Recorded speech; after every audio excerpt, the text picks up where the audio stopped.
The Ocean's Song, a Lovecraftian horror story. I arrived in a coastal town on a university assignment to investigate strange fragments raised from the depths after a recent storm. The local fishermen spoke of stone fragments with carvings unlike any known style. They avoided looking me in the eyes, repeatedly whispering the same name, as though afraid to utter it fully, as if the sound itself could attract the attention of the sea. At night, the ocean never quieted. The waves battered the pier with the persistence of a living creature, never tiring. I studied the fragments by lamplight.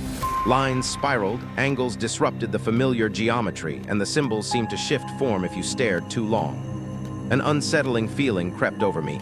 These markings weren't meant for human eyes, but for something much older. On the third day, I heard singing. A deep, elongated sound came from the water and pierced straight into my mind, bypassing my hearing. I stepped onto the shore and saw that the tide had receded, exposing part of a rock that hadn't been there before. Its surface was smooth, as though polished by centuries of pressure, salt, and darkness. As I approached, I realized this wasn't a rock. It was a fragment of something far greater buried beneath the ocean. The carvings matched the symbols I had found exactly. When I touched the stone, the singing grew louder and visions flared in my mind, cities without sunlight, cyclopean towers, and an endless slumber in cold depths. I thought I saw something stir beneath the water. It didn't surface or fully reveal itself, only marked its presence like a predator confident in its dominion. That's when I understood. The storm hadn't caused the discoveries, it was their consequence, a warning no one had wanted to hear. Back in my room, I tried to write what I had seen, but the words fell apart. The name the fishermen had whispered wrote itself on the page. I don't remember writing it. I only remember the feeling of waiting. Now the sea is calm again, too calm, and the singing hasn't stopped. It's quieter but closer, and I know this isn't a call. It's a sign that the one who sleeps beneath the waves already knows they've been remembered. At the Mountains of Madness, a Lovecraftian horror story. We reached the mountain range on the 7th day of the expedition. I am a man, 32 years old, a geologist and the leader of the survey team. Maps of Antarctica lost all meaning here. The mountains did not rise upward, they seemed to turn themselves outward from the world. Their lines broke at impossible angles, and my vision kept slipping away as if the shapes refused to be perceived as a whole. Focusing on them caused a dull dizziness, as though the human mind lacked the dimensions required to comprehend what it saw. The temperature remained stable, yet the instruments behaved erratically. Compasses spun, gyroscopes trembled, echo sounders returned nothing, as if beneath us there was neither ice nor stone. Beneath the snow, we uncovered an outcrop of rock. It did not belong to any known geological class and showed no signs of natural erosion. Its structure resembled a frozen calculation, perfect, cold geometry without randomness. In one of the ravines, we found an entrance, not a cave, a corridor. Its walls were smooth, without marks of tools, as if space itself had been carefully removed, leaving a hollow form behind. Bas-reliefs stretched along the passage, eyeless, faceless beings with countless limbs constructing cities deep beneath the surface and observing a sky made of layers, fractures, and breaks. There was no ornamentation. This was not art, it was a record. We descended deeper. The air grew dense and heavy, as if saturated with the dust of ages.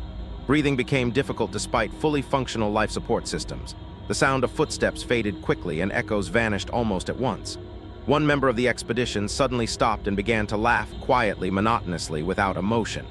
His helmet was sealed, his readings normal, but his gaze was empty. He stared into the darkness as though it were observing him in return. The central chamber was far larger than the logic of space allowed. At its center stood a structure, neither building nor machine. It slowly altered its shape, responding to our presence. Its surface pulsed faintly, as if living tissue lay beneath the stone. I understood then, these were not ruins and not an artifact. This thing was dormant. When I touched its surface, images flooded my mind. The mountains had not been built. They had grown like an organ, like a part of the planet itself, long before life emerged. Their creators had not vanished and had not died. They had gone deeper, leaving the shell of the world to those who came later. Humanity was not an heir, but a temporary occupant of the surface. We ran, the ascent felt endless. The corridors seemed to lengthen behind us, rearranging themselves. When we finally reached the surface, the snow was untouched. Our camp was gone, not destroyed, erased, as if it had never existed. Only our footprints remained, leading back toward the mountains. I am recording this alone now. The radio is silent, satellite contact lost. The outlines of the mountains change every hour as if reshaped by a foreign design. And I am beginning to understand, Antarctica is not the edge of the Earth. It is a lid, and it is no longer fully closed. The Shadow Out of Time, a Lovecraftian horror story. The first gaps in my memory appeared quietly. I worked at the university, studying ancient civilizations and strange inconsistencies in human chronology. At times, I found myself reading notes I could not remember writing. The handwriting was mine. The terminology was familiar. However, the logic of these thoughts seemed somehow alien, as if someone else was thinking through me. Then the dreams began. I saw cities carved deep into stone, descending far beneath the surface to depths no human could reach. Their architecture defied symmetry. Corridors stretched at impossible angles, and the symbols on the walls were instantly understandable, requiring no translation. In those dreams, I was not human. I was an observer placed inside a human body, studying a primitive era. Each awakening brought a sense of loss, as if something vital faded with the morning light. Colleagues told me that during my absent periods I behaved differently. I spoke with cold precision, asked questions about geology, ancient climates, and mass extinctions far outside my field. I remembered none of it. One day I was given a box of my own archived materials, discovered in an old storage facility. Among them was a journal dated to the time when doctors claimed I suffered from severe amnesia. The entries described an expedition into the Australian desert and the discovery of subterranean ruins whose age could not be calculated. The text stated that humanity was only a brief episode, and that consciousness could travel through time, changing hosts as easily as bodies. I had no memory of this expedition, yet the maps, diagrams, and photographs were real. They showed cyclopean halls and massive conical structures of dark stone, covered in inscriptions.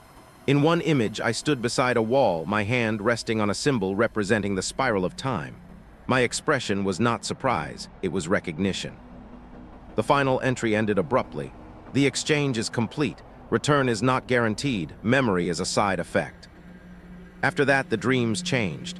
I saw catastrophe. The ground trembled, oceans rose, and the underground cities were sealed in haste. Minds abandoned doomed bodies and fled forward into the distant future, hoping to return one day. Some did not escape. Some remained behind. Now, when I wake, I find myself thinking thoughts that do not feel like mine. I look at humanity as a temporary condition.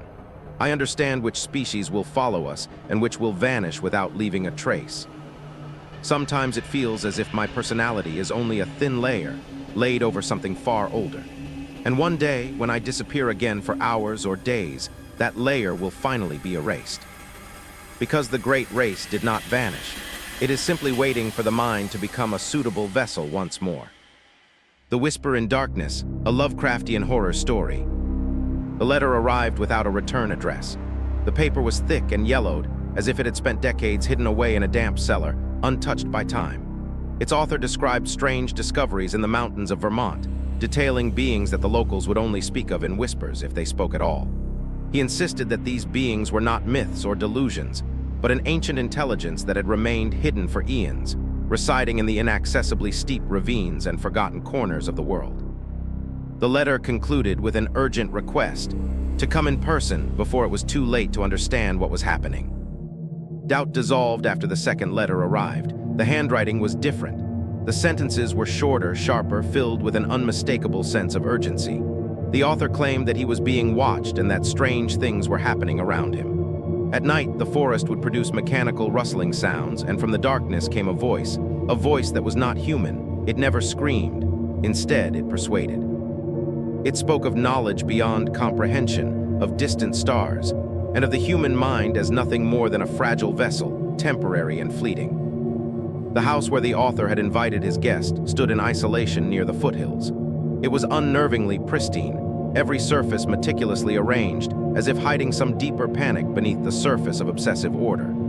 The host greeted his guest with a strained, unnatural smile and began speaking immediately, rapidly, breathlessly, as if terrified of being interrupted. He spoke of the beings in the mountains, claiming that they had been observing Earth for ages, and that they had the ability to extract human consciousness, preserving it outside the body, transferring it into new forms.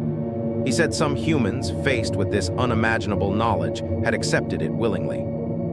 That night the whispering began. It was subtle at first, but soon it seemed to seep through every wall, floorboard, and beam, merging with the sound of the wind and the creaking of the trees. The voice spoke names that were not familiar, and emitted strange, unearthly sounds in a language that was both alien and somehow familiar. At times, it sounded so close, it seemed as though someone was standing next to the bed, leaning in, whispering directly into the ear. Each time the guest tried to pinpoint the source of the voice, they found nothing. No one else was in the house. By the time dawn broke, the host had disappeared. The basement door was wide open, and inside, amid cables, metal cylinders, and an array of unfamiliar devices, there was something resembling a communication apparatus. It was warm to the touch, as though it had recently been used. Beside it was a hastily scribbled note. "They already speak with my voice." As the first rays of daylight filled the room, the forest responded with a sound that was now unmistakably familiar. The whisper returned, clearer and more distinct than ever before. It was no longer hidden or secretive. It called the guest by name and promised to answer questions humanity had never dared to ask. In that moment, it became clear. The voice no longer needed its former host. It had found another way to speak to the world.